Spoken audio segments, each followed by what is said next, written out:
Alright, just want to touch base with you and let you know that we're getting ready to do 8 racks of ribs for my son's rehearsal dinner. And I hadn't done one of these in quite some time, and some of these folks are showing off the ribs and all this, that, and the other, so I'm going to show them what I do.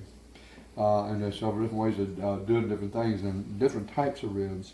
What I do is I buy spare ribs, because what you get here is you get the whole spare rib. You also get your St. Louis style, which you can cut out, which leaves you the rib tips, which to me, the rib tips, when you put it on the grill, is grilled candy, like my buddy Jimmy Reed says.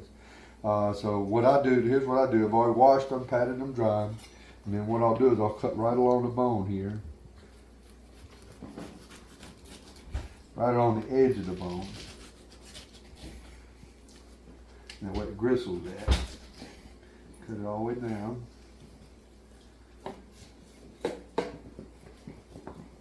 And then cut my tip off here, another end piece. We used to call that the end piece. Not be perfectly straight or pretty, but there's your rib tips. And then what I'll do, and it's recommended, take my butter knife, get underneath there, and get this membrane off.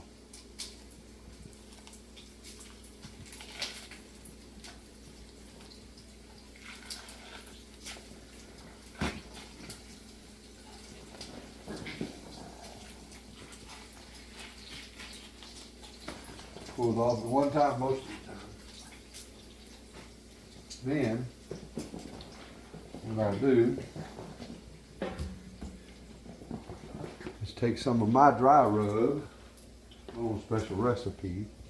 A lot of people say put a binder on it, or they put a binder on it like mustard, and like they'll do a Boston butt. I don't do that on my ribs. I just want some of the flavor of my seasoning, the fat, and all that on it. And I guess they put a binder on there to keep the seasoning on there, but I don't think it's necessary.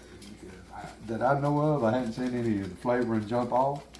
And my family, especially my daughter who's holding this camera right now, could tell you it's okay, right? That's right. Then I'll sprinkle some of that on. You want a good, don't have to saturate it to where your heart starts racing when you start eating all that salt. Now I do put salt in there, so, but I put enough to where it'll set on there. And then I do the same thing to the rib tips.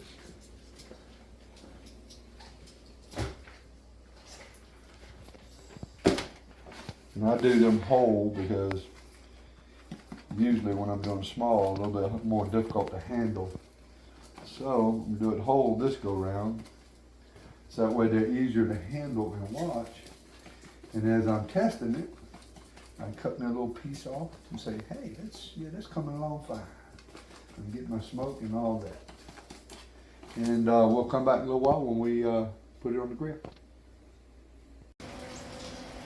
Okay, I got my grill set at 235. I got one Louisiana pellet grill, and then I've got my master built. All my ribs and rib tips are seasoned up, and they're about to go on the grill. We'll come back after I put them on and check them out.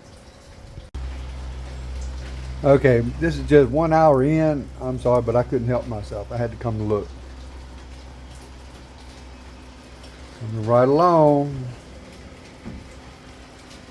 All right, we are in the second stage where for the next couple of hours I'm getting ready to wrap these ribs and rib tips. And I'll show you what I'm doing with those. So I'm taking these out for now. Getting them ready to do some wrapping.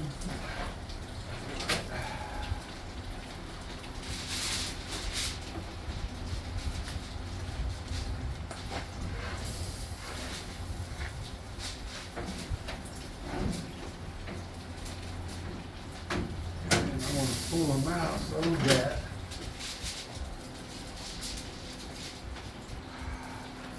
I can do some wrapping. All right, But I'm closing this back so that temperature will stay hot.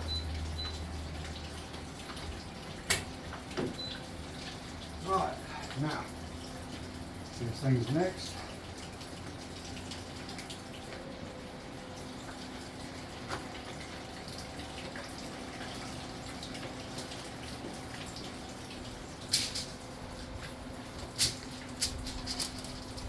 Alright. Just so you know what I'm doing is a bit of butter, a bit of apple juice. We're gonna fold the nibbles up a little bit.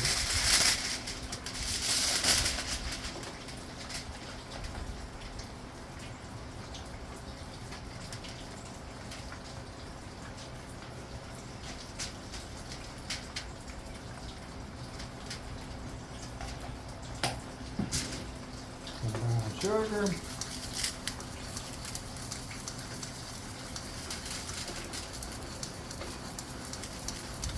You want to make sure you get a good little candy on there, so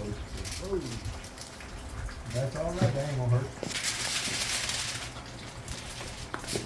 And we're gonna wrap that puppy tight.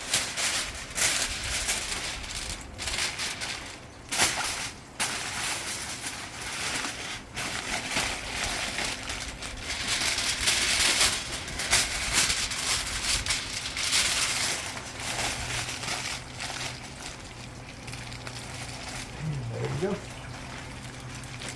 We'll see y'all in a little bit.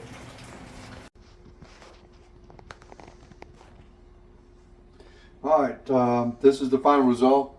We're getting ready to cut into this to kind of see what it looks like, give it what we call the money shot. So let's see what we got here. Pull that out.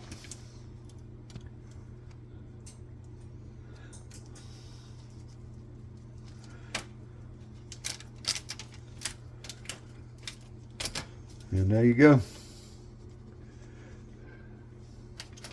And there's your money shot. Ribs are good.